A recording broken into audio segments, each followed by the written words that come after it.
So mga katribya, tapos po tayo ng ating pagbababa ng ating damo. Ngayon naman po ay i-spray na po natin siya ng herbicide.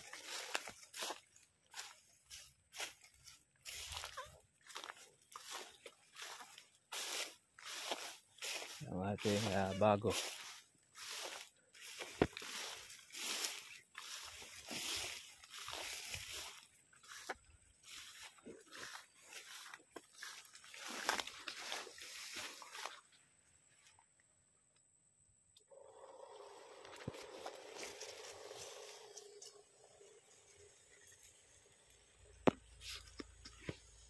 Tulo.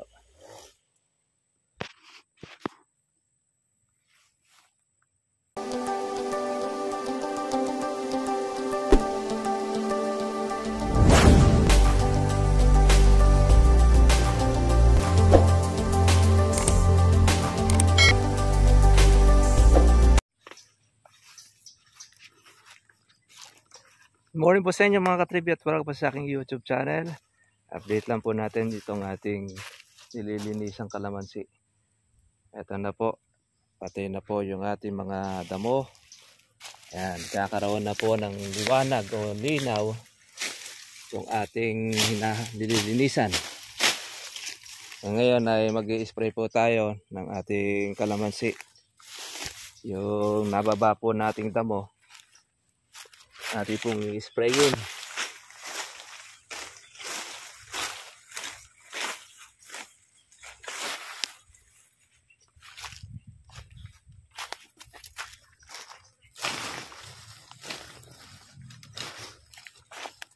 Natin itong baging. Ayan.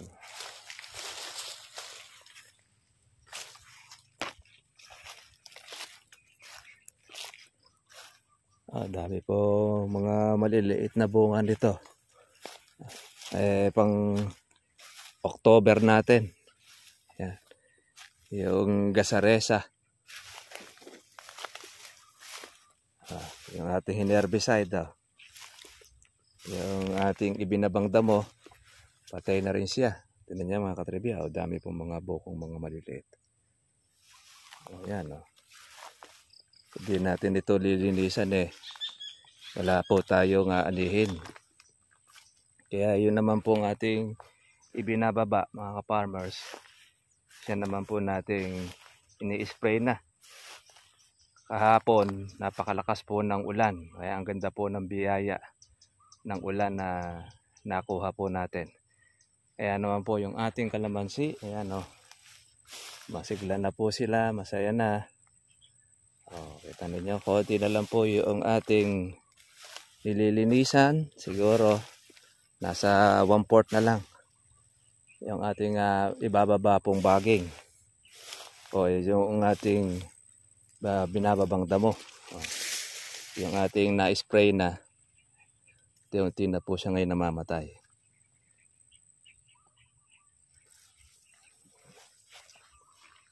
Ito mga ka-farmers po yung ating nilagyan ng organic. After po natin na malinisan, bukas naman mga ka-farmers tayo naman ay maglalagay po ng ating abono dito. Organic pa rin. Haluan po natin siya ng sulfate para lalong bumulas. Walang naman po yung ating ihalo, isang sako. Tsaka yung ating 2 sakong organic. Yan. Patay na po yung ating tinatanggalan ng ating baging. Ayan. Linis na. Kaya unti-unti na po yan na mabubulok. Pataba pa ito mga ka-farmers. Yung ating damo. Ito namatay itong ating kalamansi rin Kaya hulipin. Alagyan na lang po natin siya ng panghulip. Ito, nababa na po natin ito. Ito na lang halos po yung natitira. Na ibababa natin bago natin siya spray ng damo ng herbicide. konti na lang mga ka-farmers at maisasadsad na po natin itong ating project. Kaya yun, tsaga-tsaga lang mga ka-farmers, kasi pagka tinignan mo ang isang bagay, pag hindi mo inumpisahan at hindi mo tatapusin, hindi rin po magkakaroon ng katuparan yung inyong goal na mapalinis. Kung ito mga ka-farmers sa iyo upa po natin ang paglilinis, kukontratahin ka dyan ng 3,000, 4,000 pagtatawanan ka. Pero tayo po mga katribya, di na po natin kailangan nyo. Pinakikita namin sa inyo, kahit mag-isa ka, kaya mong trabahuhin. Basta't mahal mo ang iyong ginagawa. At saka siyempre, dedication ko kumbaga sa kawan alam mo po yung ating tinatrabaho, devoted ka sa trabahong ito, hindi mo na kailangan po mga ka-farmers po na mag-upa. Kaya mong trabahuhin, ikaw na may-ari, ikaw na gumawa. Kasi diyan po kumikita po yung ibang mapagsamantala na talagang pakukontrata sa iyo mga katribya, sisingilin ka ng mahal, pagkatapos hindi ka pa masisiyahan doon po sa kanilang trabaho. Kaya mas maganda, ikaw na mismo may-ari po ang magtrabaho at gumawa. At makikita mo naman, mapupuliduhan mo pa yung iyong ginagawa, at pati na rin yung kalamansi ay magiging maganda po ang resulta. Yun naman po mga ka-farmers, at tayo bilang isang vlogger at tutorial, hindi po natin iaasa po sa iba. Tayo po mismo ang nagtatrabaho, ang gumagawa para ma-inspired yung ating pong mga tagapanood at makita nila na hindi kailangan yung puro utos ng utos o gagamit ka na marami pong pera para mapalinisan yan. Sa hanay o sa iyong kalagayan, kang kaya mong trabahuhin mo. At isa pa, ang maganda po niyan, na-exercise ka pa at nagkakaroon ka pa mga katribya pa ng experience. Tayo po mga ka-farmers, kaya po natin umupa, kaya po natin bumayad, pero hindi natin ginagawa. Bakit? Para kayo po mismo makakita na sa ating pong pagtuturo, ako po mismo ang gumagawa. Ngayon, yun naman po ang pagbibigay naman po ng push o para po doon sa ating pong mga katribya na gusto pong magkalamansian, ay tinitingnan po natin, pinapayo natin sa inyo na huwag natin paabutin ng ganito yung ating kalamansi kapag po magubat. Pero yan ay sinadya muna natin mga katribya po na hindi natin pong ma-spray at mapataas po ang damo para maging example o maging halimbawa sa inyo. Para makita ninyo kung ano ang paraan o gagawin na hindi ka agad-agad spray natin siya ng herbicide. Kahit na matataas ang ganito pong damo, mangyayari dyan ang magsasaper ang kalamansi po natin. Tatamaan po yan yung kalamansi natin pag ganyan po katataas ang damo. Kaya pinaka the best, ibaba muna natin ng ibaba, at pagka naibaba na, saka po natin i-sprayin ng ating herbicide. Sige mga ka-farmers, trabaho po tayo po muli. Pagkatapos po naman ang ating pong pagtatrabaho, saka po natin siya i-sprayin po ng herbicide.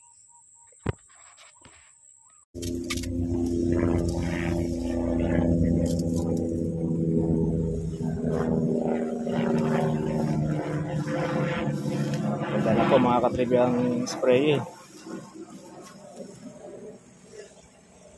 dahil baba na po yung damo.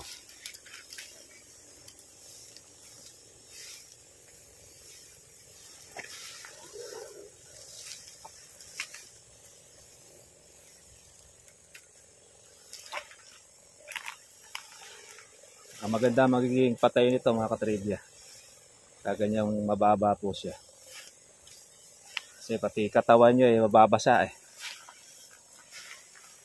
ang ating herbicide.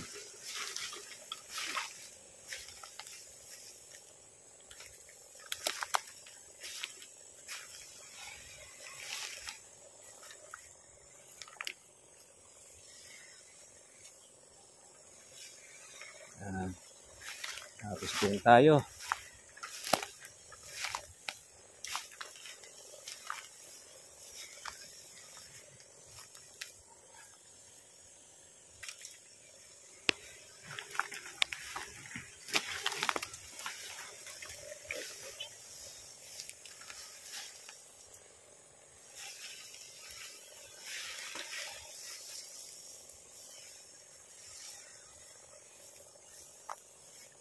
Spray tayo mga ka-farmers.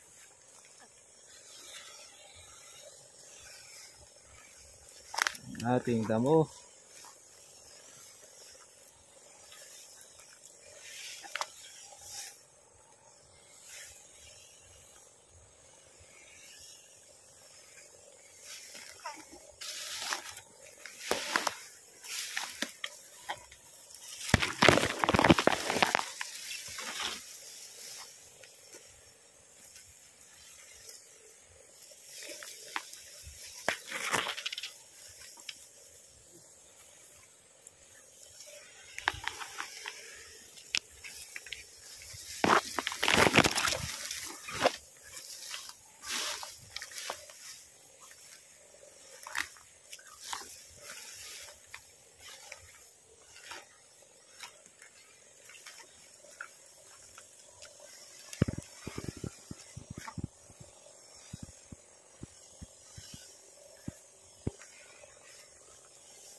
Ganda-ganda, malinis.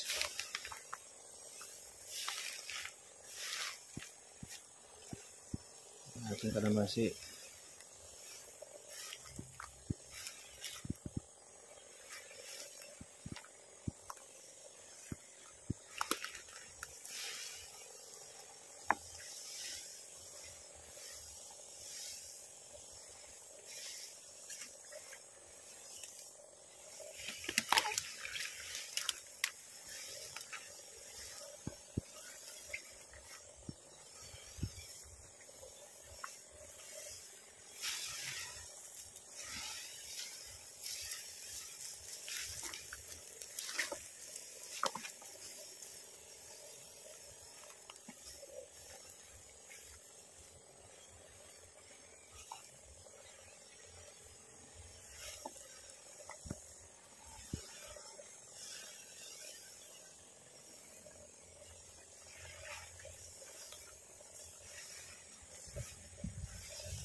Pag ganito makapal ibababad natin ng konti para yung ilalim ay bumatay, mabasa.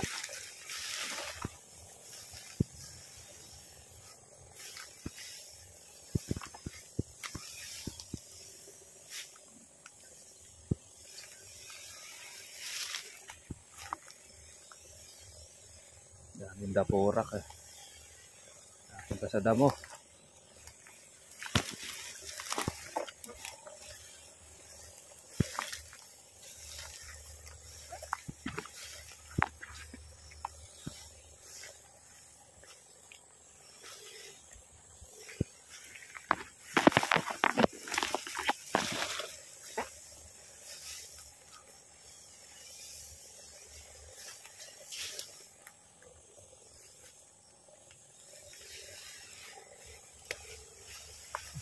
Kabila naman ang maghubat.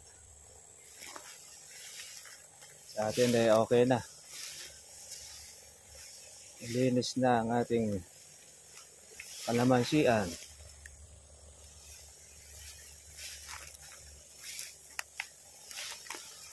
Makakapagpahinga na tayo ng konti. Pero bukas ay lalagyan natin ito ng ating abono. Para pag umulan uli ng malakas, tsak makakain na po yung ating pataba. Dahil na-spray na po natin. Ang damo, wala na po siyang kasosyo.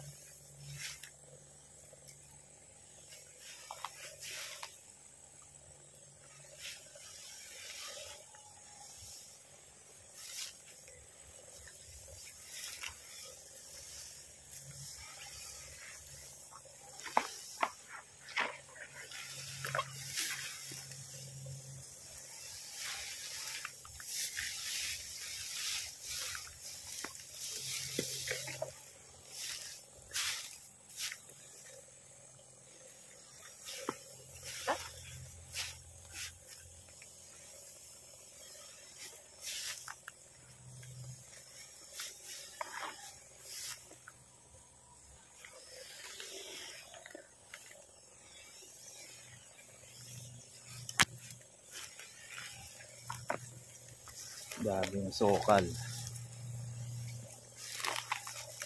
Hindi po natin ito tsatsagain mga ka-farmers. Yan po ang magiging resulta. Kabila rin ay marami na rin damo.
Ito tayo nalilisa.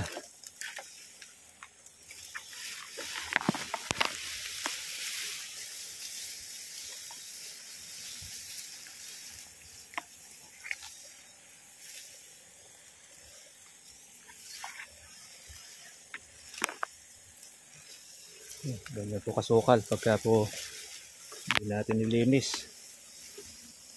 Hihirapan din tayo ng ating pag-spray.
Ating paligid, ating kapitbahay.